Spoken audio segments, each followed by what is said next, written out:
Hello বন্ধুরা, পাঞ্চালি তোমাদের জন্য চলে আসলো নতুন সপ্তাহে নতুন কিছু কালেকশন নিয়ে, যেগুলো কিনা হচ্ছে হ্যান্ডলুম ডোরা শাড়ির কালেকশন। তোমরা কিন্তু সবাই পড়লে তোমাদেরকে খুবই ভালো লাগবে। শাড়ির কালার তো দেখাবোই, তার সাথে আগে বলে রাখি স্ক্রিনে দেওয়ার নাম্বারে তোমরা কিন্তু বুকিং করে নেবে তোমাদের যে শাড়িগুলো পছন্দ। প্রথমে দেখাচ্ছি হচ্ছে টিল ব্লু আর নেভি ব্লুর একটা কম্বিনেশন, আর প্রত্যেকটা শাড়িতেই কিন্তু পাড়ের মধ্যে এরকম মাল্টি কালার করা আছে আর গোল্ডেন কালার এরকম স্টাইপ করা আছে প্রত্যেকটা শাড়িতে। এই যে শাড়িগুলো তোমাদেরকে দেখাচ্ছি প্রত্যেকটা শাড়িতেই কিন্তু আঁচলের মধ্যে সলিড এক কালারের আঁচল, আর তার মধ্যে কিন্তু ব্লাউজ পিস নেই।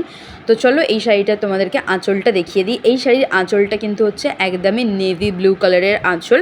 এরপরে চলে যাচ্ছি গ্রিন আর ইয়েলোর একটা কম্বিনেশনের মধ্যে। এই শাড়ির যে আঁচলের কালারটা, আঁচলটা কিন্তু একদম বটল গ্রিন কালারের মধ্যে আছে। বারবার বলছি এর মধ্যে কিন্তু ব্লাউজ পিস অ্যাটাচ করা নেই। এর মধ্যে চলে আসলো নেক্সট কালার, সেটা হচ্ছে ইয়েলো আর রেড কালারের মধ্যে।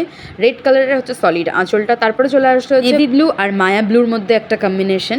তো এটার যে আঁচলটা সেটা তোমরা দেখে নাও। এই আঁচলটা হচ্ছে ব্লু কালারের।